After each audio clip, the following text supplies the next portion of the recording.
SciByte is produced by JupiterBroadcasting.com, independent entertainment that's on demand. Check us out.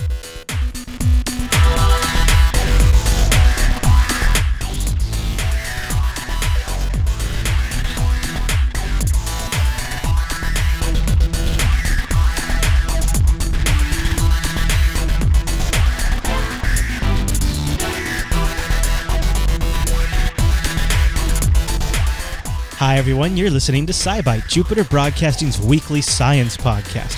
We recorded this one live on May 1st, 2012. This is episode 44. My name is Chris, and joining us like every single week is our host, Heather. Hey there, Heather. Hey there, Chris. Hey, happy science to you, Heather. Happy science. What do we have coming up in today's episode of SciByte? Today we're going to look at mining asteroids, recovery from strokes, lefties, talking to yourself, solar cells, a review of some recent major new media stories, viewer feedback, spacecraft updates, and as always, take a peek back into history and up in the sky this week. Well, so I don't usually do this, but this week I got a hold of you before the show. I guess it must have been Saturday, Sunday, probably, and I was asked, Mars, did you see this story? And you're like, oh, Chris, it's already in the news doc. So I have been looking forward to talking about this for days. So should we jump into the news? Let's go.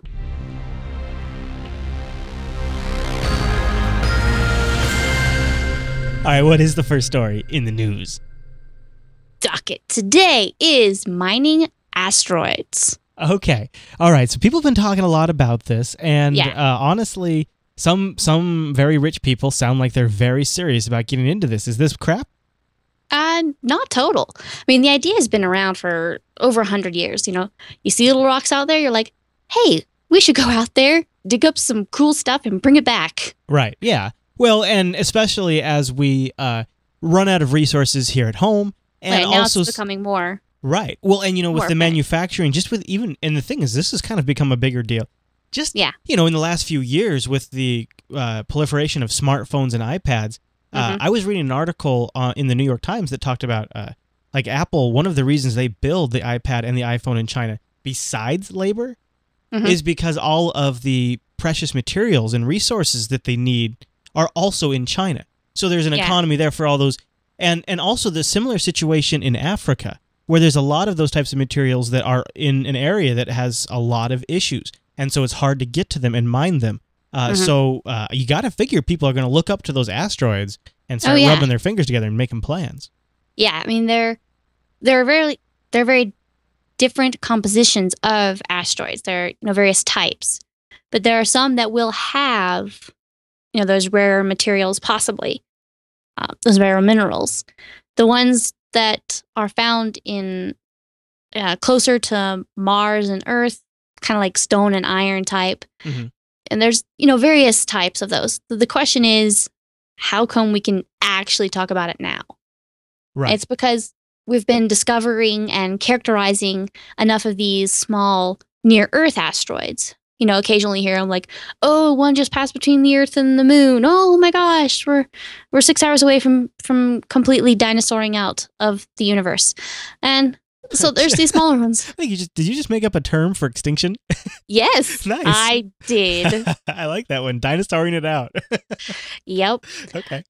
So hold on, Heather. You know what? You earned yourself a SciByte. No, it's good. You got yourself a ding. There you go. Oh, okay. I was like, oh no. But so we've obviously, and didn't we also cover? I think we might have covered on the show about a probe that was smashed into an asteroid to get details about what was in it. I mean, we've been getting very curious. Yeah, we've had those. We've had them fly by them. Recently, in the last month, there was a video put out that was essentially a composition of a whole bunch of these images as we flew by one of these asteroids. So we're getting more different abilities to get to them and just, you know, investigate them. We're having more equipment, solar electric propulsion, letting us get to these much better. So it's estimated that, you know, some people think there'll be a human presence on the moon or around the moon by the 2020s. Now, what can they possibly base that off of? You know, I'm not sure. I guess I shouldn't make the assumption they meant American. Yeah. Yeah, that's maybe. Yeah. certainly possible. Yeah. And maybe not governmental. Oh, yeah, but sure. That could also mean just remote probes that we keep up there that we're interacting with, I suppose. That seems quite feasible to me. Yeah. But the reason why this has come up now, why it made it the big news, is because a company, Planetary Resources, Inc., they've actually come out and publicly announced that they have plans to mine asteroids. Now, this is interesting because they have some pretty big backers who have some deep pockets. And yes. They've shown some concept videos of different ways they could mine that seem, to me, as an extreme layman, very potentially plausible. They have a smallish craft that they would launch, and then it would collect the resources, and it would be much larger on return, but the expensive part is launching, and then it would be sort of a small, lighter self. Yeah. I mean, that seems practical. Yeah. I mean, they've been around for 3 years or so, and they only had to go public because now they want to put out job ads. They're like, all right, we really need these people, but we kind of have to announce why we need these people to get the right people. Very true. It helps. But, I mean, like you're saying, there's, Google execs, there's all sorts of different people, even James Cameron. To do some things, astronaut Tom Jones, MIT scientists. There's all these people. Now, they're definitely quite a few years away from actually doing this kind of a thing, but they're talking about going out, possibly seizing an asteroid, bringing it closer to the Earth, mining it, or going out, get some materials on it and then come back. There's different things that are going to happen, but they will be able to use telescopes, like Hubble or other orbiting telescopes or ground-based telescopes to kind of look at all of these, the data that's already there or data that might come soon, or could they, rent a small piece of time off one so they can look at these near-Earth asteroids that they might be able to go out to. Then kind of start building up a library of these going, I think these are the more interesting ones. We should probably try.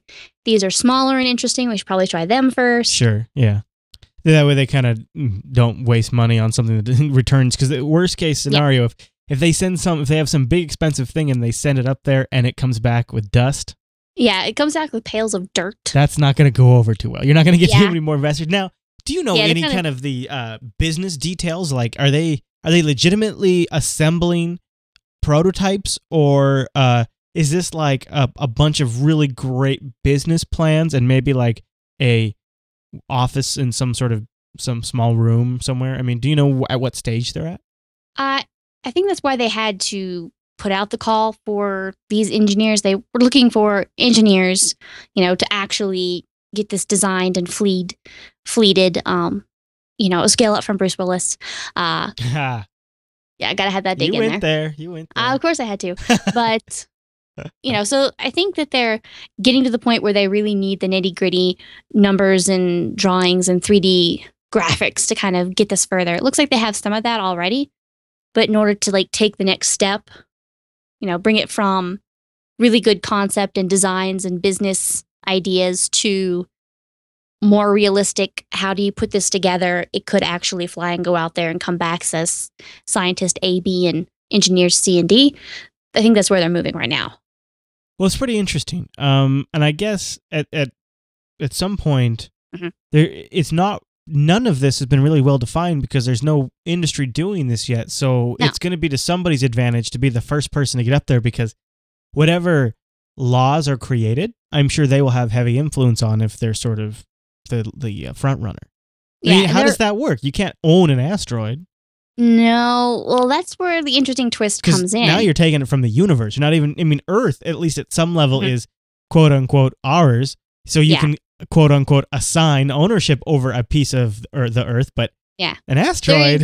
Well, 1967 Outer Space Treaty, it is quoted, and it has a whole bunch of articles, essentially saying nobody can go and claim the moon as your own. No nation can go and claim sovereignty over any one thing outside of Earth. Okay. No other celestial body.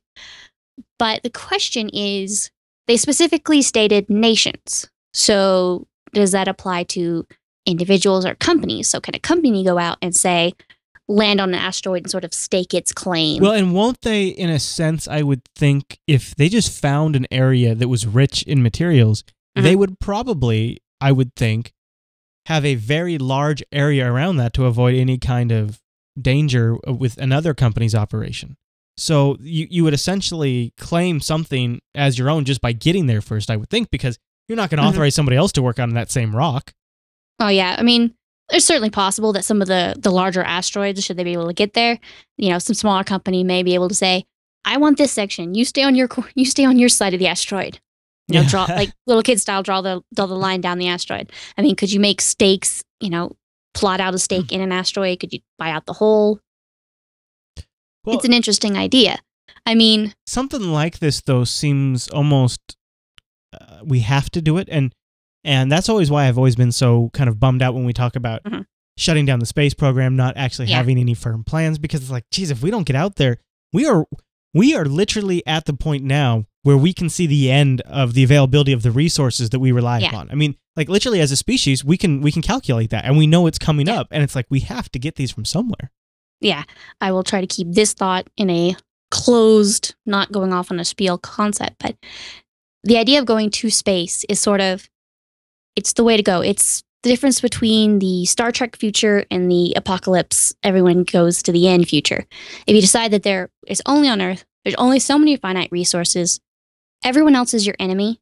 Everyone else is competing for you for something. Every other country is competing for you for something. Yeah. And everyone else is your enemy. And it's not to your advantage that anyone else gets smarter or be able to get anything more. But if space becomes available, then you want everyone to have an idea. You want, some random peasant in another country to be able to possibly get education so that they can help further the science that says, hey, let's go out there, let's get this done.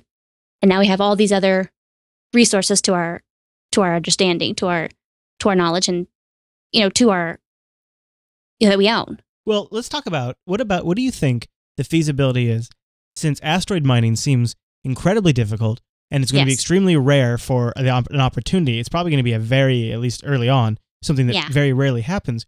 What about looking more internally, under the sea, deep sea mining, that kind of stuff? Is that practical, and is that dangerous? I mean, do you have any thoughts on that? They are actually moving forward with this. There are a couple. There's a Canadian-based company.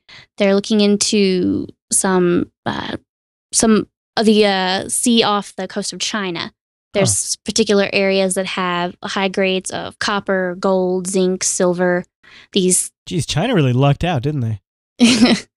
Well, it's just geographically, it's where some hydrothermal vents are, and it's not too deep. I mean, there are, about a mile under the sea level.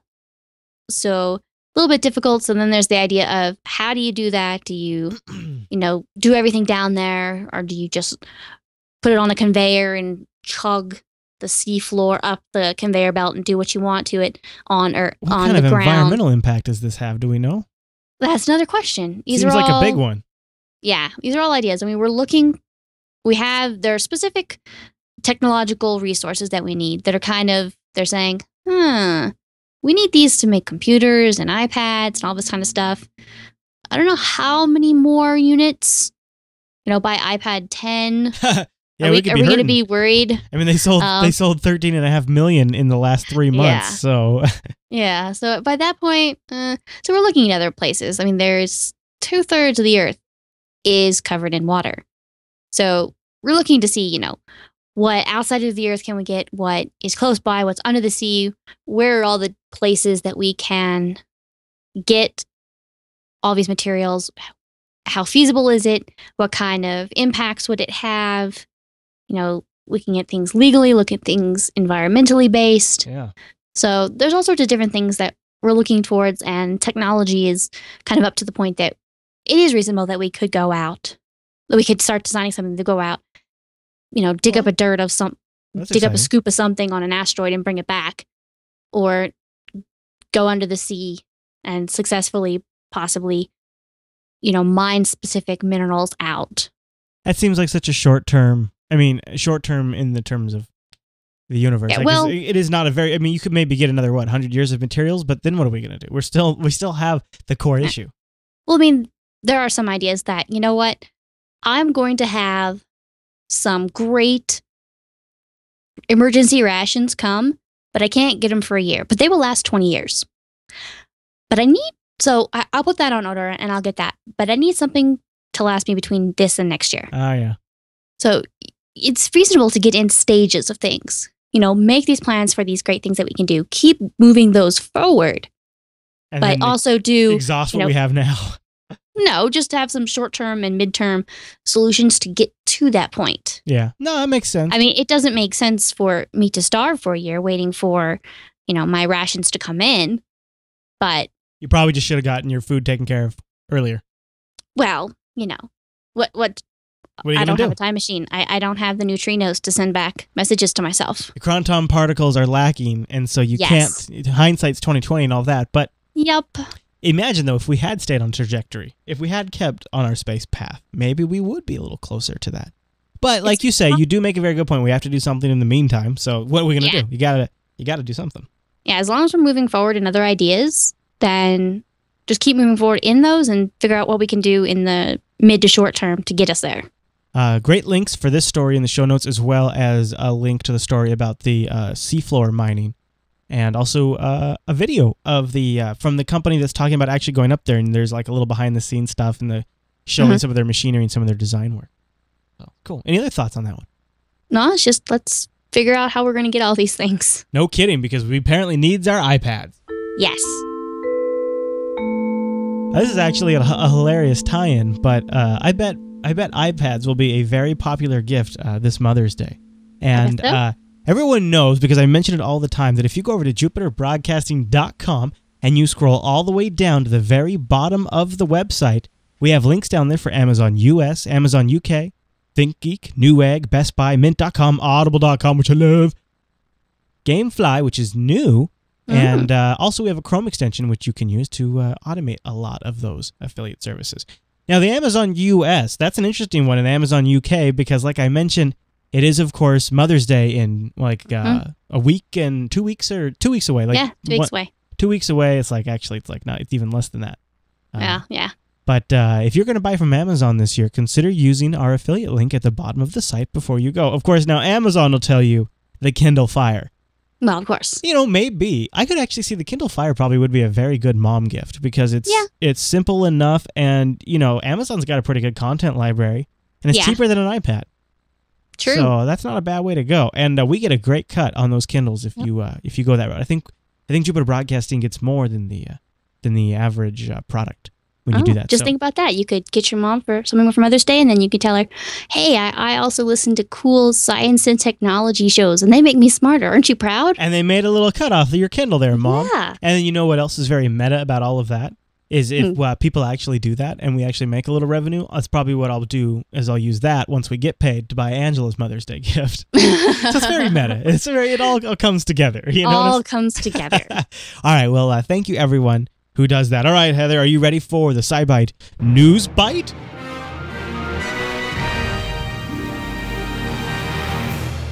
Oh, my goodness. What is the first story in the News Bite? Today we're going to talk about recovery from strokes. Wow. So okay. It's kind of a not so much of an upper topic, but there's a drug administration is looking up currently. After you get a stroke, you get administered drugs to break up clots. Right. Takes needs to be given within about 4.5 hours after the stroke. So they're kind of looking for alternatives, because it's not often that someone gets in that quickly. Oftentimes it may happen in their sleep, or, if it's a minor one, just kind of blow it off until later. But no, they've now discovered there's a brain-derived neurophatic factor that's it's powerful and long enough that it has nerve growth. So we're looking at the development of the nervous system, how it involves with the brain functions, memory, learning. And there's this compound that they found that mimics the behavior of this specific neural factor. So little tiny molecule, lays much less than the actual thing. It can go through, and it can actually speed the recovery of after a stroke. They had a mice trial, as often these do.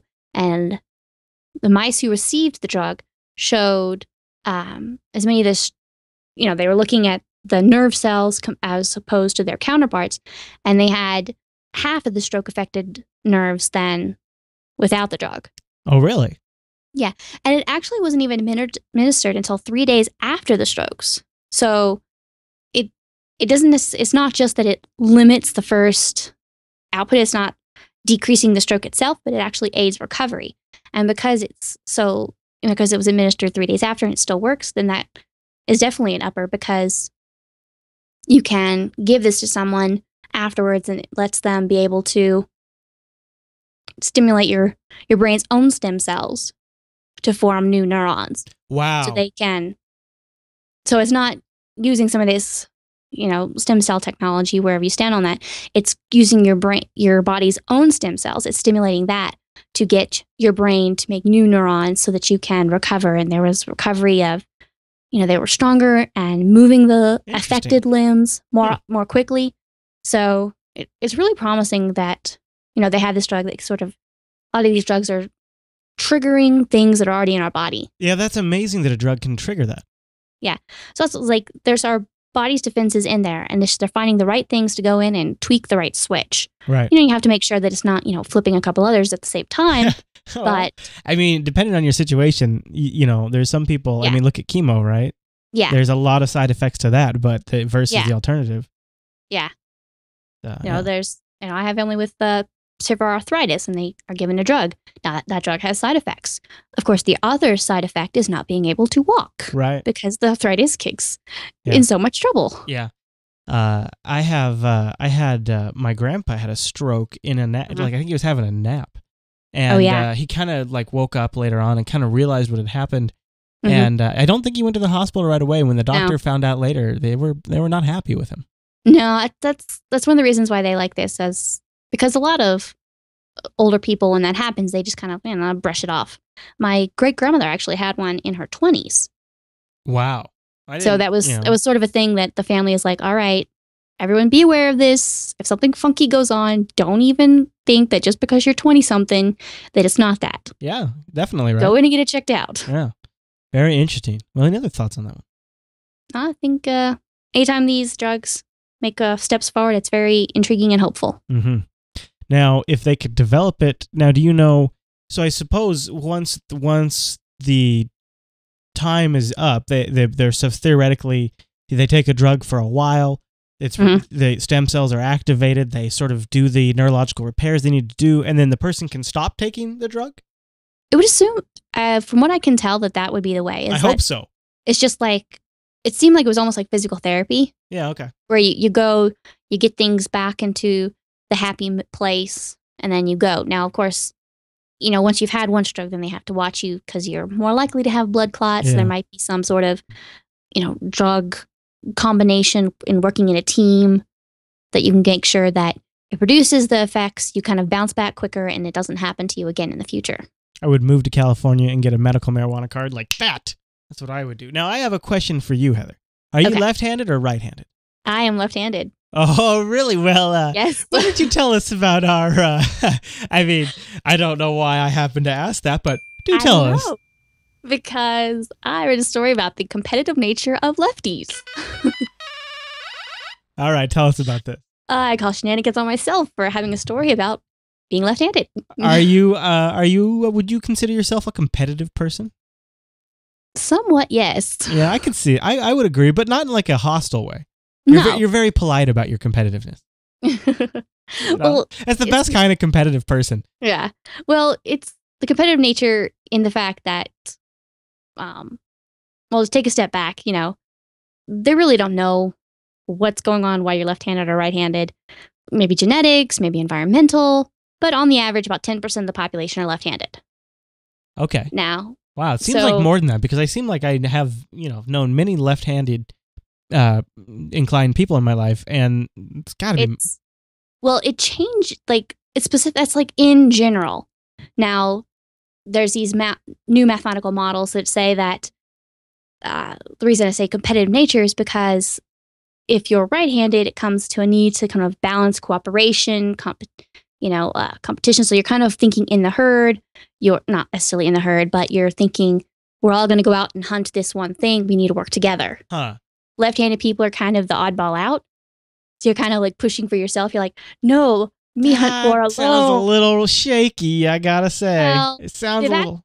They've actually gone through, and actually in the Animal Kingdom, you can have left pod animals, as the case may be. I had 2 rat terriers, and I definitely noticed that one of them was more dominant when we played with the ball, because he would reach up and like bat at it, and he'd always do it with his right paw. Yeah. So, I mean, looking at it that way, there is the need to cooperation versus competition, and actually the model kind of etched out the percentages what they thought it would be. And there's... It seems like to me... It seems like to me, now I don't mean to cut you off, but I don't want to get too far from the, because bring it back. The universe is, it's not like you guys, so you get all competitive. You know what I think it is? I think you're bitter.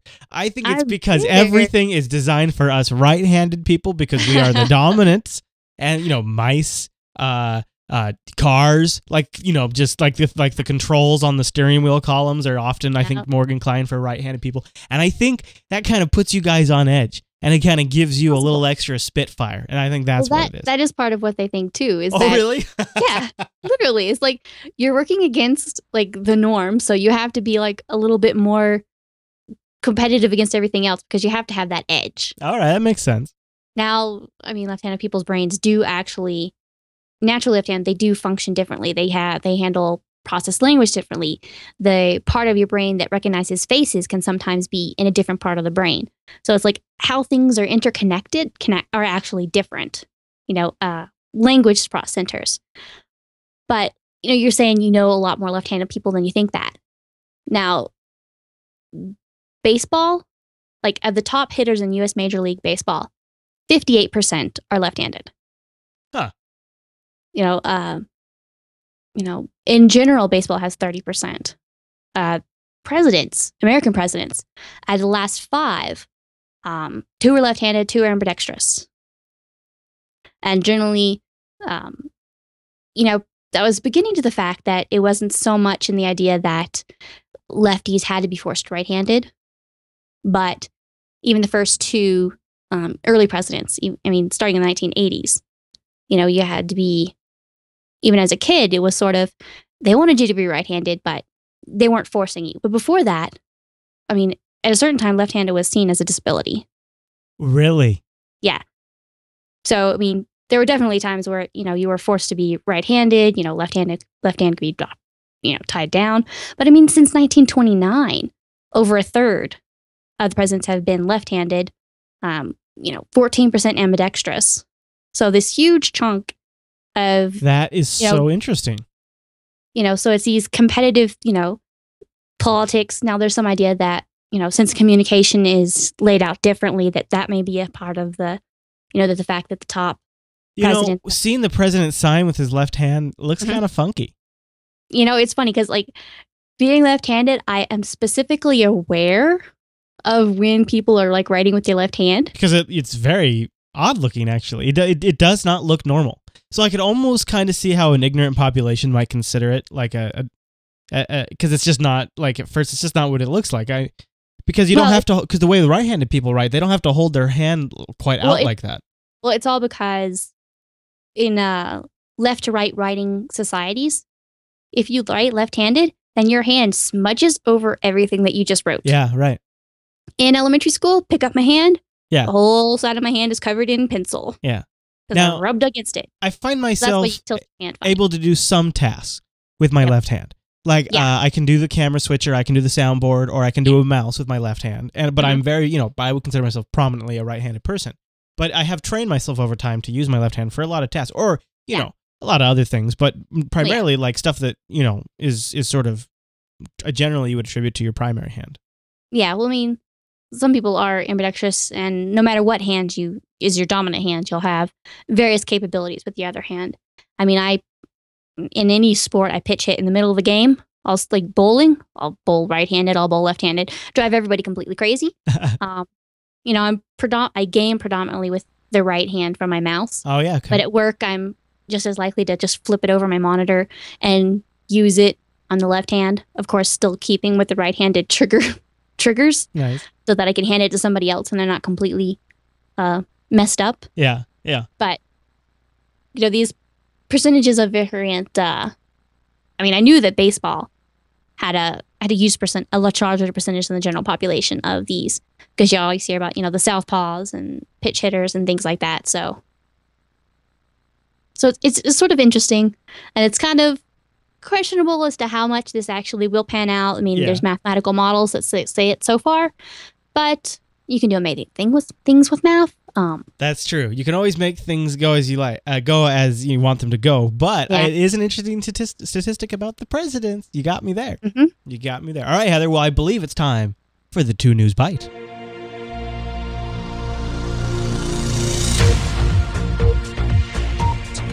Two Bite News. Two Bite News Biting. 2 Bite News. So so here's the joke to that is I named the clip on the soundboard 2 Bite News, and that's what I look at when I fire it off. But I'm fully aware that the segment's called 2 Bite News because it's right here in front of my face in the show notes. But I guess I just think I'm hilarious. That's okay. All right, so what is our first story in the 2 Bite News? Do not worry, have no fear. Talking to yourself does not mean you're crazy. Science actually agrees. Really? Now, do they... okay, well, I'll let you tell... I have an interesting story. Go ahead and continue.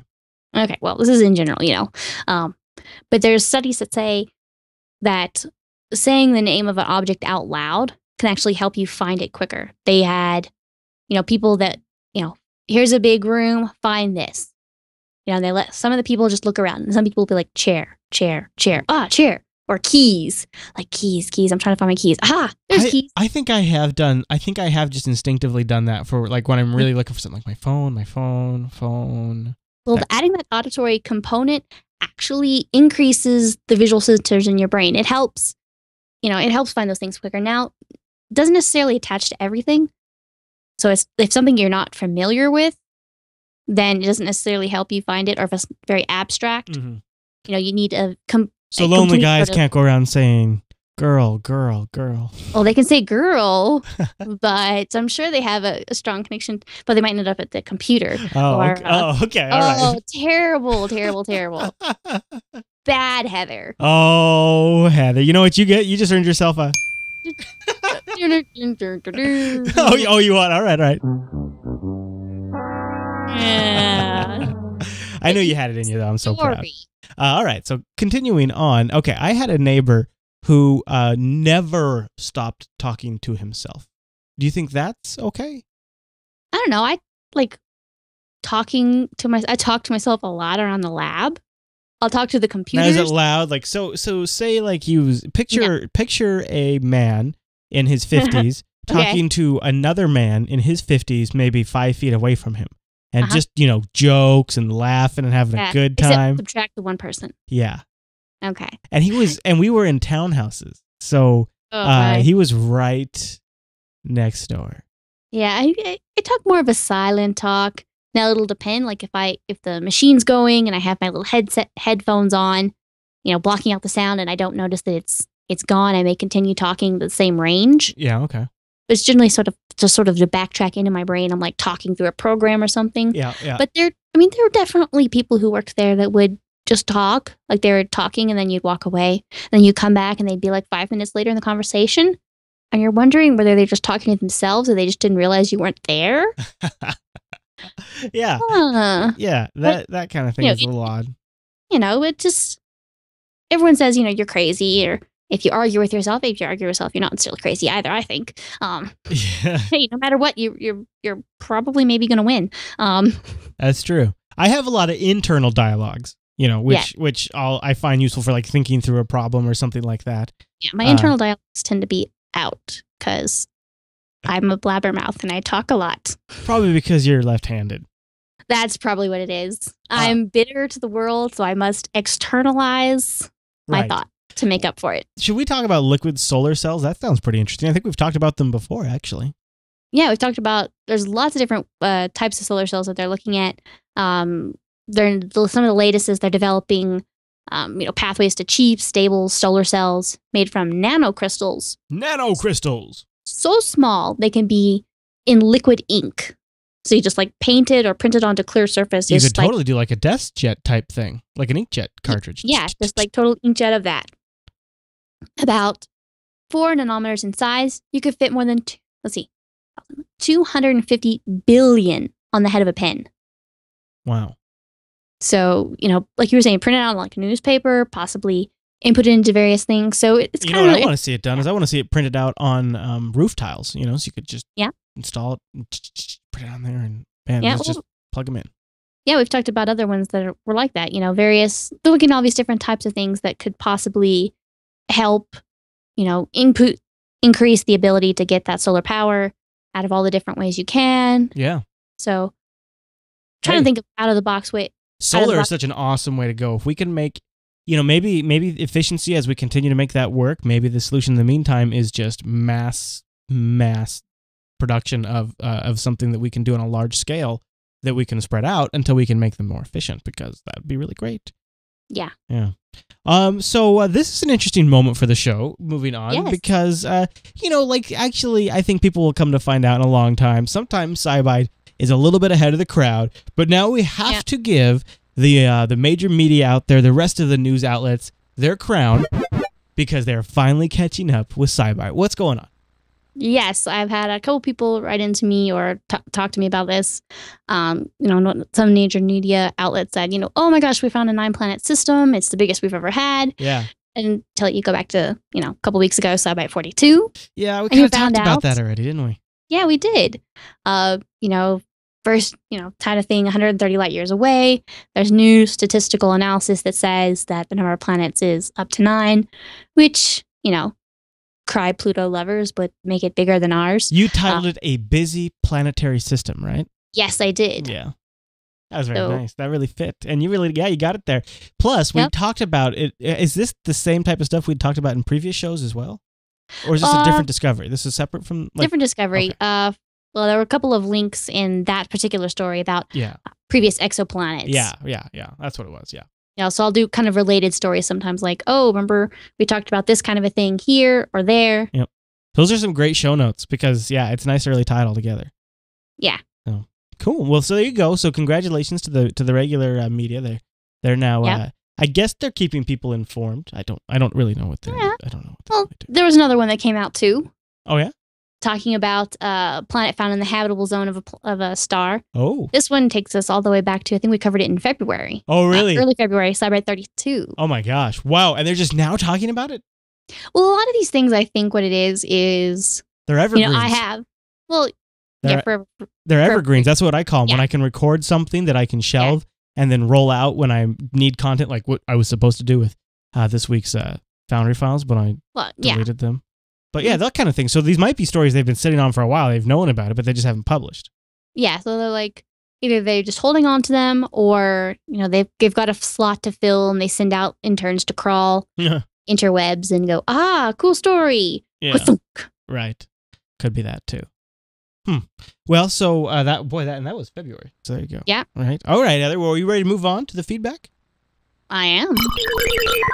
All right, I'm opening up the SciByte mail computer here.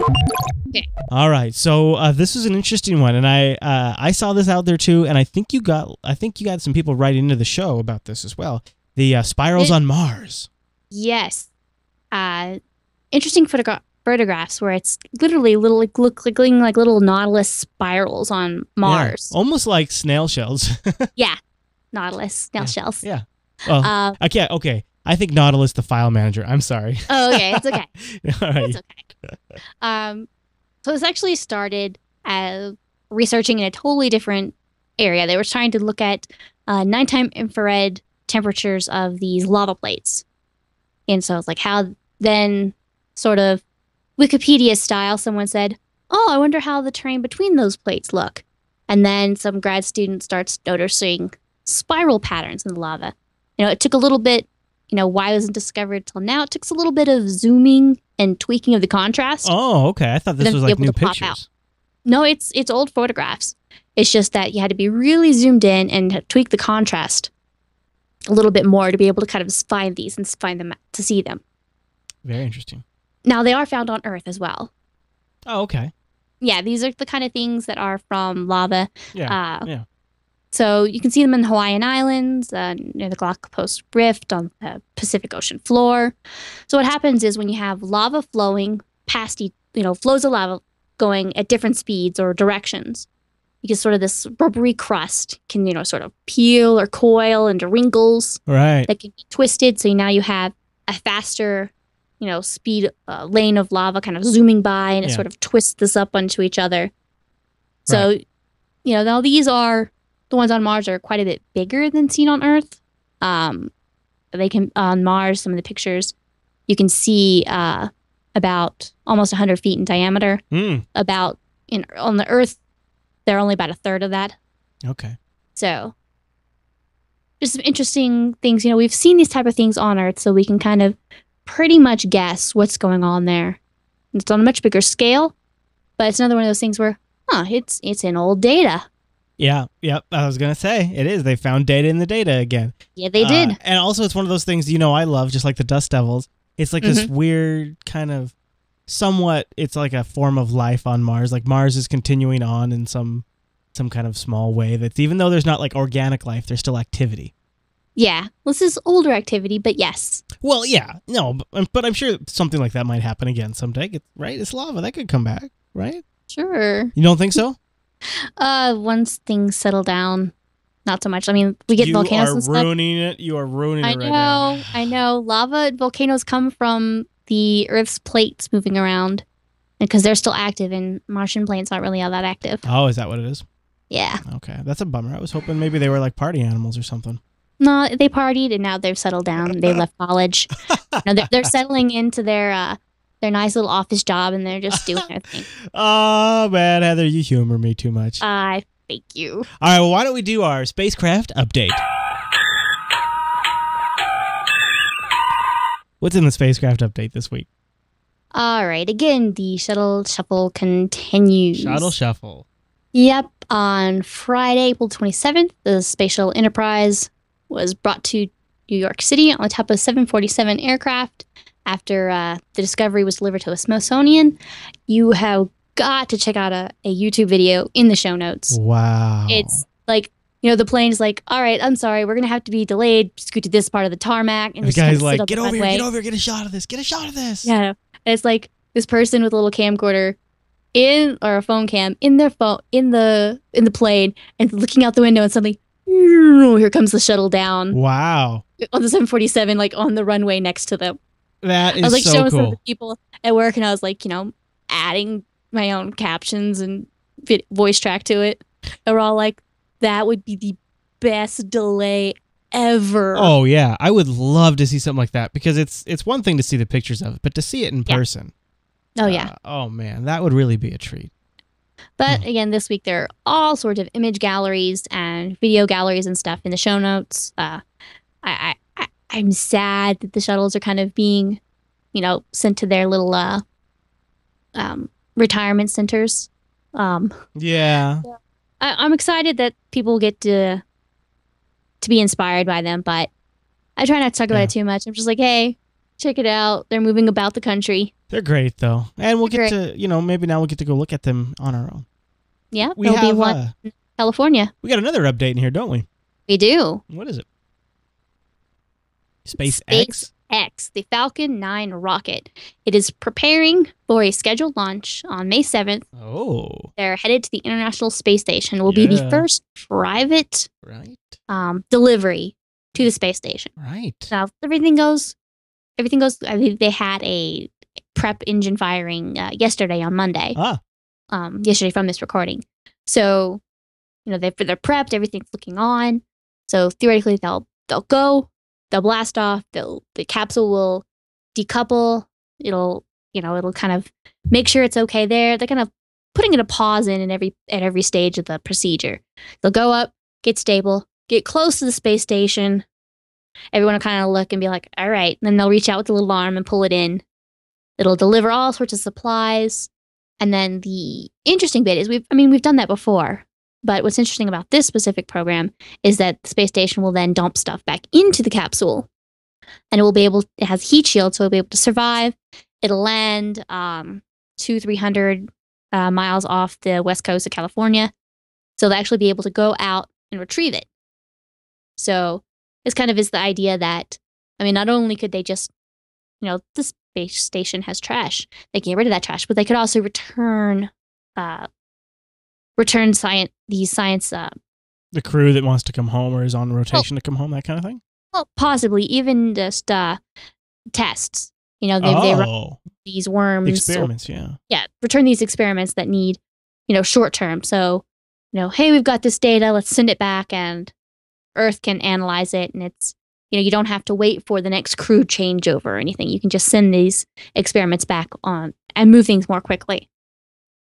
So, man, that's exciting. So, and it's going to happen the Monday before we record, because we do SciByte live on Tuesdays at 7:30 p.m. Pacific. This is happening Monday, May 7th, which is a Monday. Yes, it is. And hopefully I will be full of glee and happy fun times and being like, yay, they launched. And then the next week I'll be like, hooray, they made a delivery. Hopefully that's how the next couple of weeks of SciByte will go. Yes. It's hopefully very much. In 30 minutes or less, but it's getting there. It's not. No, it's definitely not 30 minutes or less. But no. I guess you got to start somewhere. Yes. Now, a story that I actually have seen a lot of recently is in the headlines is meteorites. Yes. It was a big California meteorite scene. They saw it flying over the skies.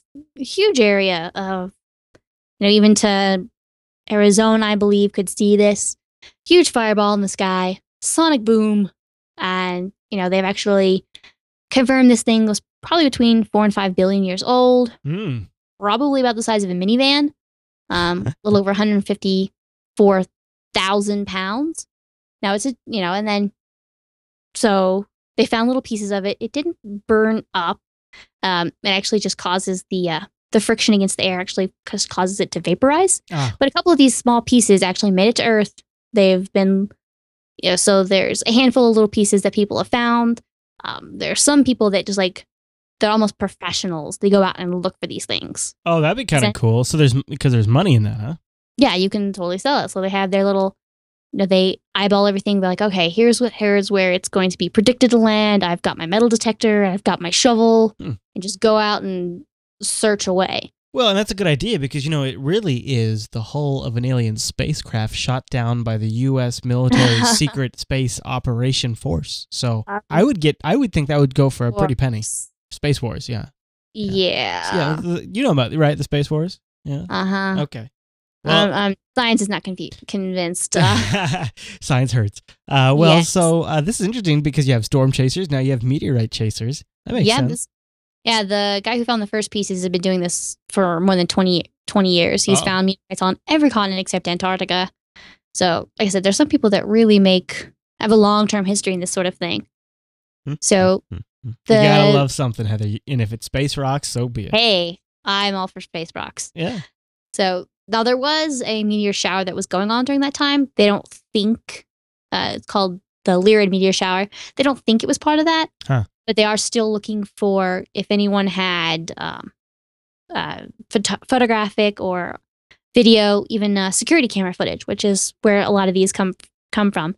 If you have any of that kind, there's places on the show notes to say, hey, go input it here. And so they can kind of figure out exactly the trajectory of it, how it came in. So once they figure out that, they'll be able to kind of backtrack that and figure out where it came from. Was it part of the specific meteor shower? Was it just sort of a meteor asteroid that came flying through? And right. Just a stray rock. Yeah, just a stray rock that Earth got in the way of. Silly Earth. Hey, Heather, step over here into the time machine. Let's go back. All right. Here we go. All right. Oh, watch out. Oh, here we go. This one's rough. Oh, man. I'm starting to get a feel for these. I can almost tell you how far it's going back just by the sway of the time machine. Our first destination this week is 75 years ago, May 6, 1937. What happened, Heather? Yes. Oh, the humanity. Not funny. The Hindenburg. At 7:25 p.m., the Hindenburg burned while landing. Oh, yeah. In Lakehurst, New Jersey, I believe. So, 61 crew members, 36 passengers. Everything seemed normal for them. And then suddenly, a huge burst of flame and rapidly blew through the 7 million cubic feet of hydrogen, which was filling the balloon. And it just went up so quickly. And along with it, the whole industry of those types of aircraft. Yeah. And it's actually funny because it's still debated to this day, not the entire scientific community is convinced about any one reason why it happened. You know, I have a fond spot for these types of vehicles because they look just like these. You know what it is? They look really fuel efficient. Like they look like they wouldn't take nearly as much to propel them because of their overall size. So, you know, you could use a lot less gas to make them go, and that seems like a good design to me. And plus, they just look awesome. Yeah, I mean, there have been these type of dirigibles used for a long time. You know, it's if you have a big balloon, a couple of gangplanks in the middle, you can kind of turn it just by walking forward and back or left and right. You know, kind of aiming just by doing that. 75 years ago, really, if you think about it, is not that long ago. No, it's kind of interesting sometimes when you think about these. You're like, whoa, that's where it is. And looking at some of the footage, you know, we're showing that in the visually enhanced version right now, the footage of it. And it's just really astonishing how fast it all happens. Oh, yeah. And sometimes you've seen like little clips of it, but to see like this much video, like chunks of video about it is kind of like, whoa, huh. It kind of takes you back a bit. Could you imagine if we lived in a world where these things were flying around the skies right now? That would be really something, wouldn't it? As long as they weren't hydrogen filled, yeah. Well, yeah, that's for sure. That would definitely be a requirement. Maybe they could fill them with something less blowy uppy. Yeah, we could all talk like chipmunks, and it could be helium filled. I'd be up for that. Although you don't have to ride in the actual balloon, Heather. Well, yeah. All right, our next destination takes us even farther back in time. 222 years ago, May 8th, 1790. Acting on a motion by the bishop, they actually decided to go to the metric system. So the idea of starting the whole metric system kind of started. They started we need a simple decimal placed system to measure units of distance and all these kind of things. So they started off with a meter was chosen as the length of a pendulum with a half period of a second. So like, all right, we're going to wait out this pendulum, and when it hits this exact timing, that's going to be a meter. There, we chose it. Really? Yep. And so then they kind of changed it. It's also been, at one point it was defined as 1/10 millionth of a distance between the North Pole and the equator. Then they changed it again to be adapted. There have been a couple of different ways to define it, but the whole process of a nice, clean decimal placed system that only the U.S. is very, we have our ways. Yeah. Except the scientific community, and then we have fun, translating back and forth to 6 different ways. Right. Yeah. Yeah, there's always that kind of extra language barrier there, but it's more precise, right? It is. So it's more base 10 based, so it's there you have it. All right, well, the SciByte computer here is blinking, and I do believe it's time to look up into the sky. That's right. What's going on this week up there? Well, we recently had another coronal mass ejection, not hitting the Earth. It's going to pass by Curiosity rover. So it's had a couple hit over the last few months. Oh, okay. And it's equipped with to be able to handle that. It actually has some instrumentation on it to sense and study these solar storms. But this happens every once in a while. That's kind of interesting. So of course they figure that's going to happen. That makes sense. Well, yeah, you have to prepare for that. Yeah. But looking forward this week into the sky, Thursday, May the 3rd, you're going to have Saturn and Spica to the lower of the moon. Okay. And Saturn's going to be farther away to the left. As we move on to Friday, now the moon's going to sit below of Saturn and Spica. On Saturday the 5th, now it'll be on the horizon below and to the left of them. So it's kind of moving as the nights go by. There's a picture in the show doc to kind of give you an idea of how they're going to be moving together as Friday, Saturday, move on. Right. Also on Saturday is going to be a full moon. Now, some people may hear in the news or have friends mention super moon. It's not scary. The super moon, what's that? So the moon has an orbit around the Earth. Yeah. It has. I've heard that. yeah. I'm familiar with that. and it has, the closest part of its orbit and the farthest part. And at the closest part, at full moon, that means the moon appears to be a little bit larger. It's about 14% larger, 30% brighter. So it's just when the one time of the year when the full moon is at the closest part of its orbit to the Earth. Yeah, it's beautiful. Yes. Beautiful. All right, well, I can definitely look forward to that. Yeah, that's on Saturday. So everyone check out the really bright moon on So the Saturday. order of operation for Saturday, everybody, just so you know, is wake up, eat breakfast, watch Stoked live at 11 a.m. Pacific, then go eat a big lunch dinner, and then in the evening, watch the moon. Yep, the moon and Saturn and Spica. Yeah. And all that crazy stuff. Note to be aware for anybody in the Americas, there's going to be an annular eclipse, which means, like I said, the moon has distance. It's not always the same distance from the Earth. So, an eclipse, it's just the right size to block out the entire sun. Now, sometimes it doesn't. It has like a little ring of the sun around it. Oh, cool. So for the Western Americas, you guys, you'll have one, an annular eclipse and kind of a partial eclipse for the rest of the Americas. So once we get a little bit closer to that, I'll tune in. You'll let everybody know? Yeah. Yep, I will let everyone know. I was actually just saying to somebody in the chat room that, often Heather waits till it's a little closer, that way people don't lose track of it. So I was actually just answering a question right there when you said that. Oh, yeah. Sometimes I'll mention things kind of far out, and then they're like, "Hey, realize that this is coming this summer," and then as it gets a little closer, I'm like, "Hey, it's coming up." Yeah, it's coming up. Yeah, there's always a few things like that. That's what's so cool. Yep. That's why I love that segment. Yep.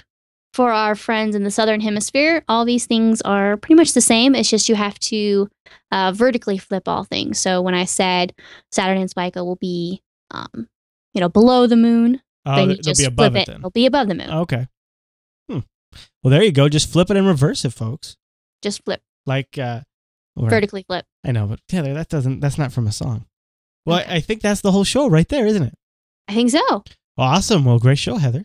Great show, Chris. All right, everyone. Well, thanks for tuning into this week's episode of SciByte. Now, SciByte is live, like I mentioned, on Tuesday evenings over at jblive.tv at 7:30 p.m. Pacific. And then, of course, we release just a few hours after that with all the links and everything we talked about in the show notes. All right, everyone. Well, thanks so much for listening to this week's episode of SciByte. We'll see you next week.